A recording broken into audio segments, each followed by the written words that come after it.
GPT just dropped their new 5.1 models, and I'm testing their claim that these models are smarter, warmer, and more personalized to you. In other words, can they handle the hard stuff? Emotional depth and complex narrative reasoning. First test, visceral fear. I'm asking the model to write a scene where a 7-year-old boy wanders away from his family's campsite and gets lost in the woods as darkness falls. Use deep POV to make the reader feel his growing terror. Let's hit go and okay, it thought for 9 seconds and it's done. Here's the scene. The trees had just been a wall behind the campsite before, a backdrop. A dark green curtain that stayed where it belonged while the grown-ups talked and the fire cracked and hissed. Now the trees were everywhere. They crowded close, tall and thick, trunks going up and up until they vanished into black. Eli turned in a slow circle, sneakers dragging through dead leaves. No orange tent, no silver truck, no blue cooler with the stickers. Just trees and a sky that was getting thinner and smaller, like someone was folding it closed. He listened for Dad's laugh. Mom's, "Eli, honey, not so close to the fire." His baby sister's squeaky giggle. Nothing. Just a sound like someone crumpling paper all around him. Leaves rubbing, tiny snaps of twigs. The kind of quiet that wasn't quiet at all. He swallowed. His throat clicked too loud in his own head. I like that part. Then he turned around. The campsite should have been right there. The orange tent, like a little house. The fire, like a tiny sun. But it wasn't. Now the light was different. Thinner, grayer. The tops of the trees were turning into black cardboard cutouts against a sky that was losing its color. The blue was leaking away somewhere he couldn't see. That's a great paragraph. He picked a direction. That one. Straight between those two trees that were almost the same size. If he kept going straight, he'd find it. That's what Dad always said about getting lost in the grocery store. Just stay where you are, buddy. I'll find you. But Dad wasn't here. Dad was over there, somewhere. His feet crunched, too loud. With every step, the ground felt puffier, softer. Like the leaves wanted to swallow his sneakers. The air smelled like dirt and something wet and green that stuck in his nose. Another great sentence. There are 2,000 words in this scene. I was worried at the beginning about it because I didn't really like it starting out, but it definitely got better the more I was reading it. There were some great phrases, sentences, and descriptions. Okay, in this next test, I want to see if the AI can work with subtext and indirect dialogue. Here's my prompt. Write a scene where a middle-aged couple watches a trashy reality dating show. 20-somethings making out, dramatic arguments, declarations of instant connection. The couple comments on what's happening on screen, but their dialogue indirectly reveals the cracks in their own relationship and what they've lost. Use biting, sarcastic humor.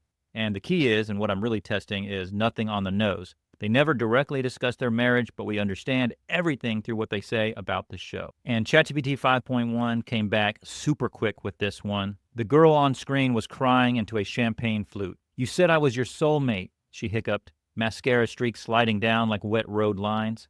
Around her, fairy lights and rented roses glowed in an expensive blur. That's so perfect. On the couch, Marianne reached into the popcorn bowl, found nothing, and scraped a few kernels of salt from the bottom. "Ah, yes," she said. "The sacred soulmate declaration. What is this? Day 3? 4, Dan said.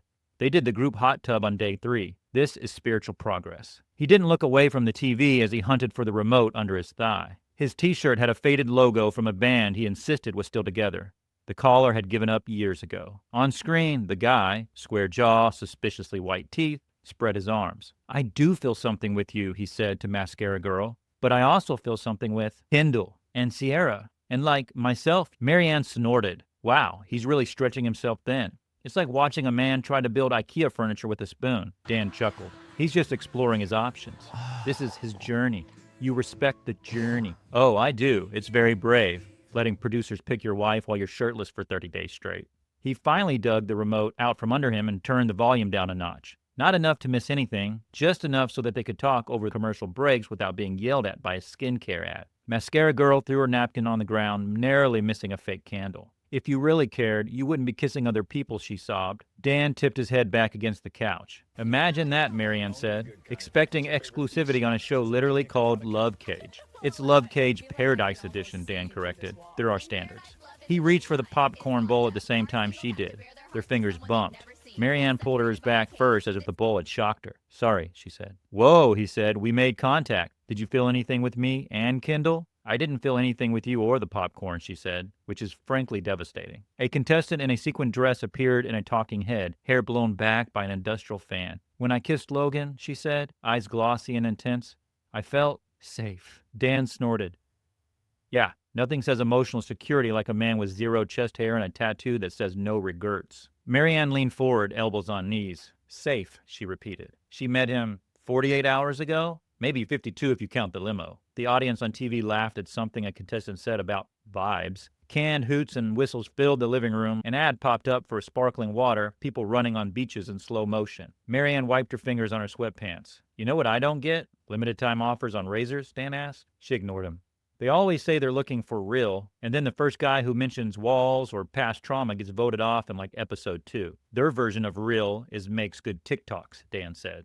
Real is not pretty in HD. Real doesn't get sponsored by protein powder, Marianne said. He glanced sideways at her just for a second, then back at the dazzling misery on screen. This is so real. The show cut to a montage. Couples making out in swimming pools, on day beds, in strategically shallow water. Limbs, hair, hands, all tangle and glitter. Someone moaned in someone else's microphone. Do they ever get, like, pruny? Marianne said. All that water, all that kissing, their lips must feel like raisins. They're 24, Dan said. They're still basically coated in new car smell.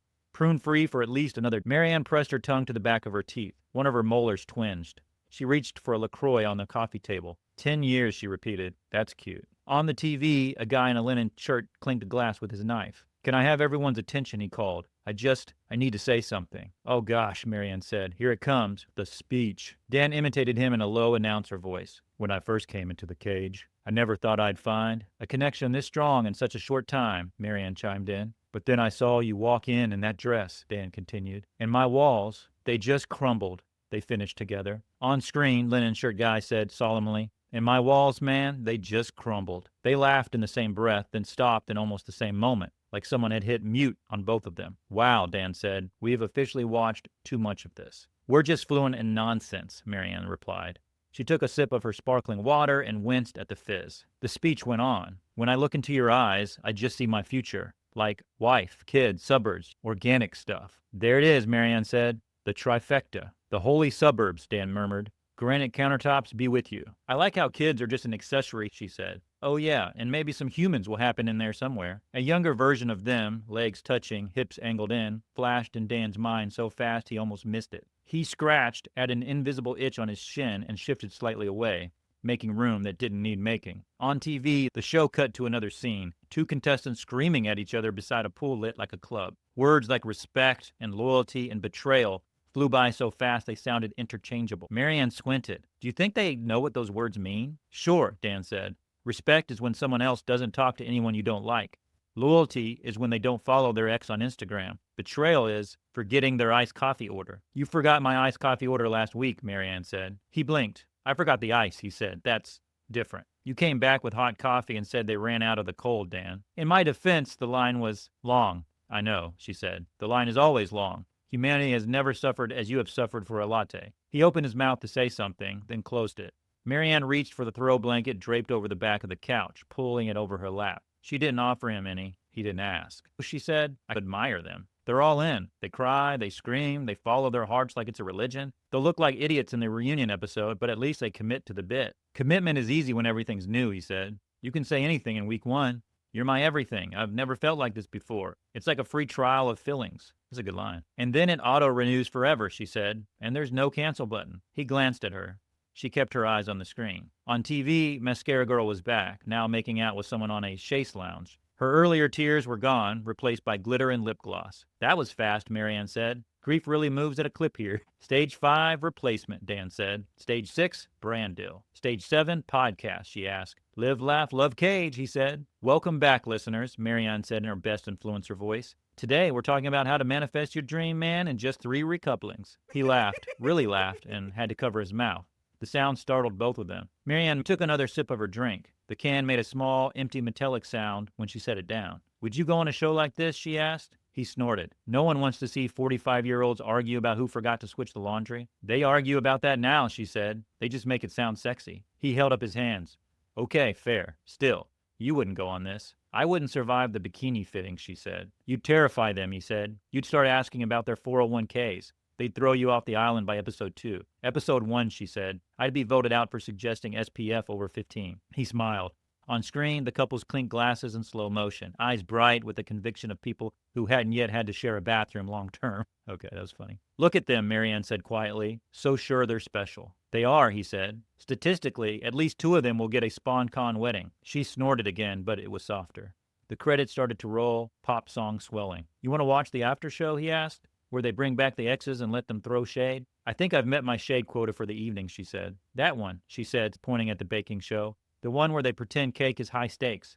He clicked it. The trashy dating show shrank to a corner, then disappeared, replaced by a close-up of someone icing a cupcake like it mattered. As the new theme song started, Marianne tucked her feet up under her, pulling the blanket tighter. Her heel brushed his thigh and stayed there, light as a mistake. Dan didn't move. Think anyone ever cries over a souffle and says they see their future in it, she asked. Give it time, he said. Season 3, probably. She shook her head, but he caught the tiny smile that ghosted over her face before the light from the TV shifted and erased it. Okay, this was a much better scene than the first one. I thoroughly enjoyed this. I watch a lot of trashy TV, and this felt very real. Mostly, I thought it was funny. It was indirect. I think there was layers here. I'm impressed with this one. If you're testing multiple AI platforms or running complex prompt sequences, doing it manually is a nightmare. You can take your prompting to the next level with automation. I built story streams universal to fix that. HTML automation tools that work with ChatGPT, Claude, Grok, Mistral, Perplexity, almost all the major platforms. Watch this.